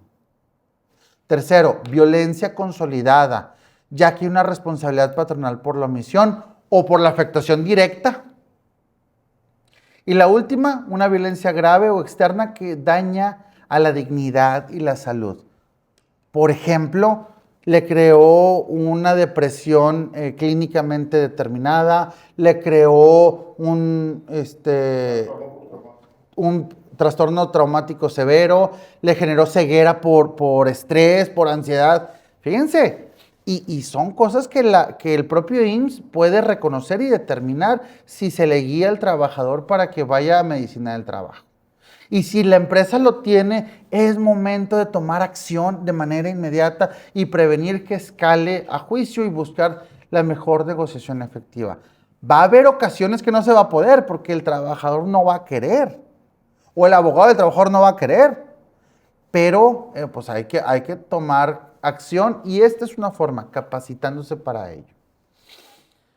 Entonces, yo les decía, la forma de matematizar el riesgo es, primero, la condición de la persona trabajadora tiene un rango del 1 al 3. Esta matemática y esta fórmula se las voy a compartir a sus WhatsApps. Van a poder tener todo el manuscrito, muchas violencias, es un documento de más de 130 páginas, que van a poder utilizarlo como manual de trabajo, si así lo quieren. Trae una metodología para que la empresa evalúe si tiene un riesgo o no. Trae metodología para que el abogado litigante de trabajador lo pueda utilizar o el abogado patronal lo pueda ejecutar para la defensa. Así como 3 recomendaciones de registros digitales y amparos directos en revisión para que el juzgador pueda accesar para determinar una valorización de una sentencia. Y con esto vamos a llegar al último plano. ¿Cuándo no estamos frente a una violencia laboral? Y creo que ya lo dije hace un momento. Cuando el ejercicio legítimo de la responsabilidad del trabajo se utiliza, cuando se aplican sanciones disciplinarias, cuando se asignan tareas o modificaciones lícitas y hay aceptación de las partes, y cuando se está trabajando conforme al 132 o 134 de la Ley Federal del Trabajo, o del contrato colectivo, o del reglamento interior, o de la OIT, o del TEMEC. Mientras la empresa esté alineada al cumplimiento laboral, va a evitar muchos problemas. Y hoy por hoy ya hay una obligación desde el 15 de enero del 2026 que dice: las empresas tienen la obligación de tener espacios libres de violencia y deberán capacitar a sus mandos intermedios y mandos jerárquicos para que puedan transmitir a todos los trabajadores. Ya es una obligación, ya es necesario. Y el principio básico del derecho del trabajo es la protección al trabajador, no al empleador. Recuerden que venimos de un derecho que históricamente afectó a los grupos vulnerables y el trabajador es reconocido como un grupo vulnerable jurídicamente hablando. Nada más les dejo la ley de amparo. ¿Por qué creen que existe la suplencia de la queja? La suplencia de la queja nace del reconocimiento de que el trabajador necesita una protección especial por parte del Estado. Y con esto, compañeros, podemos tener ya un mapa o una ruta de aprendizaje para poder entender si vamos a actuar frente a un caso jurídicamente, si no vamos a tenerlo, si podemos valorar un riesgo de una negociación, si podemos definir una vía para llevar esto sobre el centro de conciliación, penal, civil, laboral, y podemos construir un caso. Utilizar esta herramienta que acabamos de sistematizar les va a permitir tener un mapa de acción para poder ejecutarlo de forma eficiente. Yo lo que les estoy proponiendo es detectar la violencia a través de un método que puede replicarse. Y ojo, este método no va a traer la creación de nuevas violencias, ni va a traer la creación de situaciones nuevas, sino les va a dar una guía de acción, un eje de conducción, ya sea para ejecutar una ruta en contra de una persona que violenta, para defenderla, para valorizar o para prevenir. Y con esto les agradezco su tiempo y su participación y aperturamos un espacio para preguntas y respuestas. Y les concluyo que ese tiempo, ese espacio que han dedicado a entender las violencias va a permitir transmitirlo a través de ustedes para prevenir que gente sufra, porque una violencia es sufrimiento, es víctima, es afectación. Evitemos violencias y seamos preventivos. La dificultad central en los casos de violencia laboral no radica en la inexistencia del daño, sino en la forma en que tradicionalmente se ha abordado su prueba y su valoración. Muchas gracias. Ahora sí, un espacio abierto de preguntas y respuestas. Muchas gracias por los aplausos.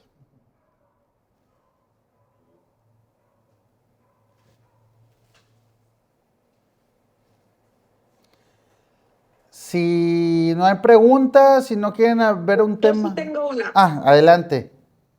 Por ejemplo, como modo de presión o modo de llegar a un convenio cuando estamos en conciliación y hay un tipo de acoso y previamente se realiza una denuncia, y pues para cerrar el caso ahí, no irte a juicio, decirle, ¿sabes qué? O sea, ya nos fuimos por la vía penal, por el acoso, el hostigamiento, el abuso, lo que haya sido, y se logra cerrar ahí con la indemnización al 100%, todo maravilloso, con el salario diario integrado.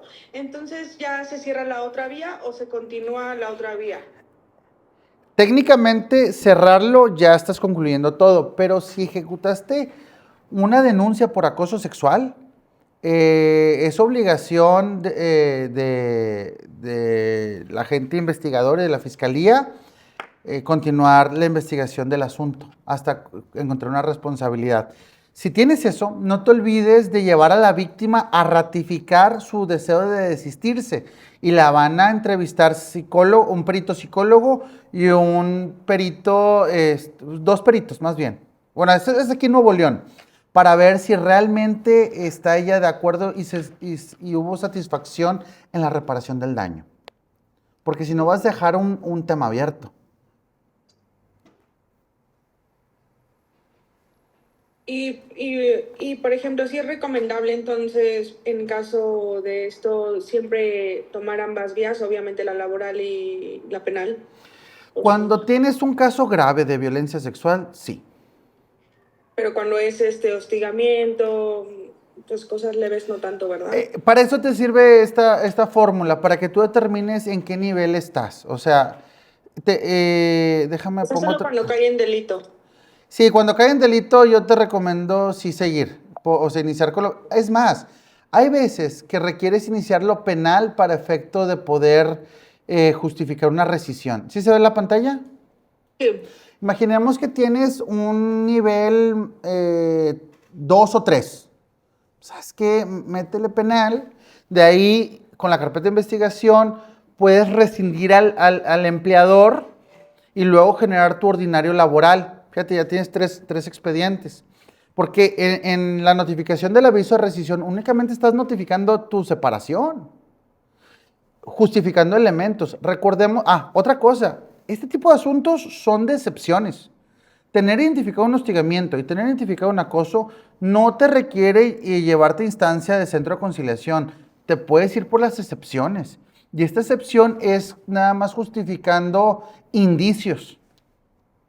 Si vas a tener una prueba, un asunto de este tipo, vete por indicios y solicita la excepción que nos marca la ley. Entonces, te abres un capítulo especial en tu demanda de, a ver, tengo un caso de hostigamiento con afectación de ansiedad crónica o ceguera por ansiedad y el IMSS ya me lo determinó. Aportas tus cédulas de médicas, aportas tu valoración, aportas los indicios que tengas y le dices al juez, oye juez, tengo un tema de hostigamiento, de indicios, por favor, te solicito que me admitas el ordinario laboral para la excepción que corresponde. Porque, ¿qué necesidad tienes de irte a un centro de conciliación? Te van a decir que no. Te van a decir, no, no es cierto, nadie lo hostigó. O no, no es cierto, nadie lo acosó. Estos casos difíciles son de excepción y te brincan las trancas. Y ya, ahora sí, terminas la fase escrita y te sientas a dialogar. Entonces, tienes aquí una ruta, tienes ya un parámetro, pero si en tu ejercicio metodológico te das cuenta, no tengo un caso de un nivel 1, la verdad no tengo cómo presionar o cómo hacerlo, pues a lo mejor toma la decisión de irte por el centro de conciliación. Sí, también, por ejemplo, en ese tipo de violencia, como se decía, pues no hay pruebas porque pues son inmediatas y pues súper rápidas. Entonces, los testigos, en el caso de ya cuando llegue el tiempo de la prueba, pues son los más efectivos, ¿no? Sí. Y ahora, ¿tú a quién representas? ¿A la víctima? ¿Es mujer? Sí, a la víctima, ¿Es mujer? Y es contra Scotiabank. Mira, la Corte ha determinado que se necesita indicios y prueba flexible en casos de violencia laboral y sexual contra una mujer. Aquí tienes perspectiva de género reforzada. Y te puede, ya que te comparta todo este manual, ahí vas a poder darte cuenta de los registros digitales y de los amparos directos en revisión que te dan pie a esto. Ok. Es más, dentro del último amparo directo en revisión, la Corte determinó que una empleada doméstica sin seguro social puede ser considerado como trata de personas. Fíjate. O sea, ¿hasta dónde ha llegado nuestra Corte? ¿Hasta qué parámetros nos deja? Entonces, visibilizarlo con este entendimiento de las violencias te va a permitir ser un paso adelante. Porque el artículo 3 señala que no es artículo de comercio. Exactamente. No, y afectas a la dignidad de la persona. Ok. ¿A alguien más le gustaría comentar algo, participar? Sí, Claudia. Yo te quería comentar, por ejemplo, de que una de las cosas que sucede hoy y muy común es que los jóvenes, por alguna razón, por cualquier detallito, se sienten agredidos. Porque son jóvenes. Porque, por ejemplo, generalmente hay un grupo de personas, un equipo que hace una tarea específica. ¿Me ayudas con agua? Entonces, dentro del área hay, digamos que 2 o 3 grupos que hacen una tarea específica muy igual. Pero a veces se ofrece, por ejemplo, y te voy a poner el ejemplo, en el área de montaje, que a recoger los artículos, acomodar, trabajar sobre las 5 S, y barrer, recoger, etcétera. No, porque si yo tengo una actividad, ya me puse a hacer otra cosa, etcétera. Y se sienten agredidos.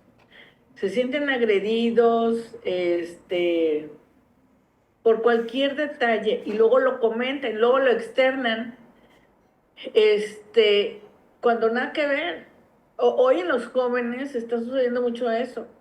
Y si hay que invertirle incluso tiempo a explicarles por qué no es agresión, por qué no te debes de sentir mal, ¿verdad? Aquí el detalle, Enrique, es lo que pudiera ocasionar después, como tú comentas, oye, que se vaya con uno y con otro. Y ese es, por ejemplo, en el grupo de operarios, pero también en la cuestión de los operadores, por cualquier detalle, también se sienten agredidos, porque tienen, el horario de operador del tractocamión es muy flexible y debe de ocupar su tiempo en su momento y medir cuánto puede comer. Sucede que ya tiene que cruzar el camión y sucede que quiere comer. Oye, pues espérate, porque ya tengo el horario medido, ¿verdad? Y tuviste tiempo antes y no lo hiciste. Ah, no, porque no me deja comer. Entonces, y eso, bueno, no, y es que eso es agresión. Y espérame, chavo, o sea, tuviste tiempo y no lo hiciste, me explico. Pero ¿cómo trabajar eso de forma preventiva, Enrique? Para que no se voltee la tortilla, cuando ver, realmente nadie está haciendo nada, ¿no? aquí lo tienes que manejar de forma institucional. Okay. Si necesitas capacitación y transmitir el mensaje de manera constante. Okay. Seguido de ello, delimitar bien las funciones de los trabajadores. En parte, los trabajadores jóvenes que te están reclamando, creo yo que tienen razón. Porque si los pones a hacer cosas que no competen a su área de trabajo, pueden, o sea, sí, pueden sentir hostigados. Ya lo vimos en un ejemplo. Entonces, sí tienes que tener bien claro sus funciones, pero si sus funciones son actividades conexas que dependen de su trabajo, explicarles que eso sí, y hay cosas que no. Por ejemplo, los contratas para ser mecánicos y pues tienen que tener la limpieza de su espacio bien. Pero si les pides limpieza de todo el centro de trabajo, pues no. Mira, vengo a la mente con un caso reciente. Es una contadora que hacía la limpieza general a las 5:30 de la tarde, ella salía a las 6, y le decía, a ver, ¿quiénes todos va a hacer la limpieza general para evitarse el pago de una persona de limpieza? Dice, no, yo me quedo ese salario. Híjole, permitir ese tipo de cosas, aunque el trabajador lo quiera, en el diálogo de un juzgado, te cambian la perspectiva y dices, oye, tú me lo pediste, tú fuiste la que me lo solicitaste. Entonces es ahí donde se vuelve la problemática y hay que ser muy claros y muy institucionales al respecto, Claudia. Ese es por parte de los trabajadores, y como un espacio libre de violencia, pues sí necesitamos explicar alcances y delimitar funciones. Uno, y para los autotransportes, pues es lo que se llama la autodeterminación de la jornada. Decirles, pues a ver, ya que sales en ruta, tú determinas tus tiempos, tus paradas y tus movimientos. Sé preventivo para comer, porque ahí no hay un espacio donde la empresa te permita hacer un intercambio para comer, pero sí existe la posibilidad de que tú mismo te lo determines, autodetermines. Y con eso lo podemos resolver. Ok. Por ejemplo, un punto, Enrique, por ejemplo, para comentarte. Un grupo de operadores viaja de Monterrey a Laredo. Por razones de seguridad, incluso hay una política de no escalas, que quiere decir no te puedes parar, por razones de seguridad. Y seguridad importante porque desafortunadamente el tramo hay muchos asaltos. Sí. Y lo que le sigue. Entonces, está estrictamente prohibido. Y finalmente es un tramo exagerado de 3 horas. Entonces, no te puedes parar. Pero sucede que algún chavo, operador, humanamente, dice, me tengo que parar. A fuerzas. Tengo que hacer el llamado de la naturaleza. Así es. Pero mi cliente dice, no puedes, ¿verdad? Y no solamente me dice, no puedes, me veta al operador. Como lo de Machamba, ¿verdad? Entonces, y la persona lo toma como violencia. Y es entendible. Es que no puede ir ni al baño. No, chavo, te lo dije desde el principio, amigo. Te lo platiqué, lo firmaste, tienes sus huellas, chavo. Pero es bien difícil, Enrique, es bien difícil. Y es entendible que me diga, es que es violencia. Pero ¿cómo trabajas con eso cuando está muy definido ese proceso? De manera institucional, Claudia. O sea, aquí sí hay que, digo, ya sé qué asunto me estás manejando, pero hay que hablar sobre las políticas, los códigos, los reglamentos, todo eso, y pues bueno, exponer al juzgador el punto de vista. Aquí, ¿qué sucede? ¿Qué pasa si el individuo ya entra en una protección reforzada como mayor de edad? Que dice, ay, es que, no sé, tengo cáncer de próstata y tengo que orinar sí o sí. Híjole, pues ahí hay una excepción a toda esta legalidad, porque la legalidad del tribunal primero es resolver tus controles y luego el principio de realidad. Va a decir, ¿cómo realmente tienes esa expectativa si el señor tiene un cáncer de próstata que lo obliga a orinar cada cierto tramo? Eso lo debiste haber prevenido. Correcto. Digo, vayamos por casos. Segundo, si no tiene ninguna particularidad del señor y se paró por X, Y o Z y es un incumplimiento, pues bueno, hay que hacérselo ver. Una cosa es el cumplimiento al trabajo y la debida diligencia que hace la empresa, y la otra son esas excepciones de los grupos vulnerables. O sea, si tú haces la ruta de entendimiento, hagamos la ruta de entendimiento del individuo. Primero, ¿qué es? ¿Es una persona, qué tipo, está en un grupo vulnerable? ¿Sí o no? No. No, ok. No. Seguido, ¿qué violencia está determinando por parte de la empresa? ¿Un hostigamiento? ¿De qué tipo? Genérica. Genérica. Ujú. ¿Que la conducta cada cuánto se hizo? Única ocasión. Sí. Intencionalidad, pues era el cumplimiento de las normas. ¿Quién se lo reclamó? ¿El jefe o el de recursos humanos? Si te estás dando cuenta, a lo mejor tenemos un caso de nivel 1. Se puede corregir, se puede dialogar, se puede llegar a un entendimiento. O decir, ¿sabes qué, chavo o señor? Pues te dio rutas de 1 hora o de 1 hora y media. O búscame una invalidez o una incapacidad por parte del IMSS para poder cuidarte o protegerte. Claro. Pero si ya en esa ruta de 3 horas, imaginemos que lo estacionan porque lo amedrentan con pistolas y armamento largo, ya tenemos un caso nivel 4, que es los máximos. O sea, Sí. hay que tener ese entendimiento. La encíclica, ¿qué es eso? Hay que revisar ese tema, Enrique. No, sí lo sabemos. Las encíclicas de los papas, tenemos la Rerum Novarum, la Laborem Exercens, que una fue por León XIII, la otra fue por Juan Pablo II, que hablan sobre la dignidad del trabajador. Es la concepción de la iglesia sobre el trabajo.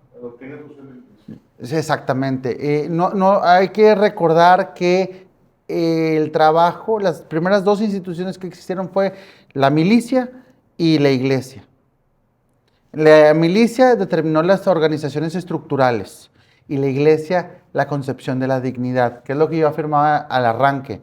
La iglesia puede dignificar el trabajo porque el hombre se dignifica regresando el valor de su trabajo a la tierra y contribuyendo a que otro más lo tenga. Pero ya hemos evolucionado. Ya tenemos derechos fundamentales. El derecho al trabajo ha evolucionado de tal manera, tal forma, que antes era un derecho, tener trabajo es un derecho fundamental de segunda generación. Ahora tener espacios libres de violencia va a ser un derecho fundamental de quinta generación. Pero eso es tema para otra conversación.